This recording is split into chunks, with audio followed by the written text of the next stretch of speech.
কথা বললাম যে নিরাপত্তার সেখানে বন্দোবস্ত করা হোক।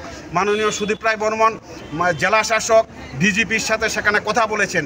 আমরা যখন টেপানিয়া ব্লকের উদ্দেশ্যে যখন রওনা হলাম, টেপানিয়া ব্লকের কাছাকাছি যাওয়ার পর আমরা দেখলাম সেই বিজিবির হায়নাদার বাহিনী যারা মানুষের রক্ত জড়ায়, মানুষের ভোটাধিকার হরণ করে, কয়েক শত লোক সেখানে আমাদের ইটপাটকে সেখানে নিক্ষেপ করতে শুরু করে, বুম নিক্ষেপ করতে শুরু করে। তাদের আক্রমণে আমাদের বিধায়ক সুদীপ রায় বর্মন সেখানে আহত হয়েছেন এবং আরও 10 থেকে 15 জন আমাদের কংগ্রেস কর্মী সমর্থক প্রার্থী প্রস্তাবক সেখানে রক্তাক্ত হয়েছে। এই ঘটনায় সেখানে প্রমাণিত এই ত্রিপুরা রাজ্যে সেখানে জঙ্গল রাজ চলছে। যখন সুদীপ রায় বর্মন আক্রান্ত, যখন পুলিশ সেখানে কর্ডন করে রেখেছে তাদের, বারবার উনি ডিজিপিকে ফোন করেছিলেন, এসপি সাহেবকে ফোন করেছিলেন, মুখ্যমন্ত্রীকে ফোন করেছিলেন, রাজ্যের স্বরাষ্ট্রমন্ত্রী যিনি দায়িত্বে রয়েছেন। দুর্ভাগ্যজনকভাবে কেউ সেখানে ফোন রিসিভ করেননি।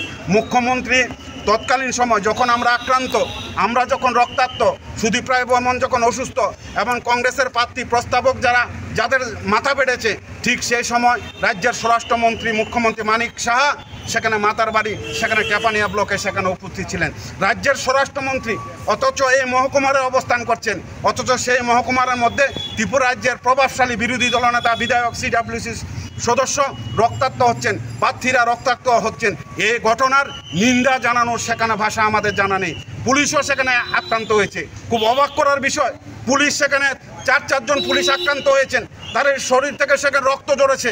এর পরের দিন আমরা দেখলাম পুলিশ সেখানে প্রণোদিতভাবে সেখানে মামলা সেখানে নিয়েছেন, তদন্ত করছেন, দুজনকে সেখানে গ্রেপ্তার করা হয়েছে।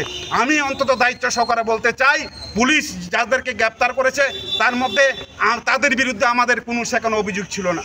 আমাদের দল যে কমপ্লেন করেছেন, সুদীপ রায় বর্মন যিনি আক্রান্ত হয়েছেন, আমাদের CWC সদস্য মাননীয় বিধায়ক যে অভিযোগপত্র করেছেন যাদের বিরুদ্ধে, তাদের মধ্যে কিন্তু ওই 2 জন যাদেরকে গ্রেপ্তার করা হয়েছে তাদেরকে কিন্তু সেখানে অভিযুক্ত করা হয়নি।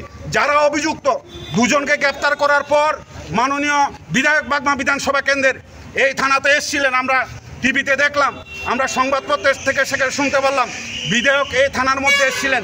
বিধায়কের সাথে যারা ছিলেন তারা সবাই দুষ্কৃতিকারী। সেখানে টেপানিয়া ব্লকের ভাইস চেয়ারম্যান বলুন এবং বিভিন্ন নেতৃত্বরা আমরা টিভি ফুটেজের মধ্যে দেখেছি বিধায়কের সাথে RK-পুর থানার মধ্যে সেখানে অবস্থান করেছিলেন। যারা রক্তাক্ত করেছে, যারা আমাদের মাথা বাড়িয়েছে, সুদীপ রায় বর্মনের মাথা বাড়িয়েছে, কংগ্রেসের প্রার্থী প্রস্তাবকের সেখানে রক্তাক্ত করেছে, এই সমস্ত দুষ্কৃতীরা বিধায়কের সাথে থানায় অবস্থান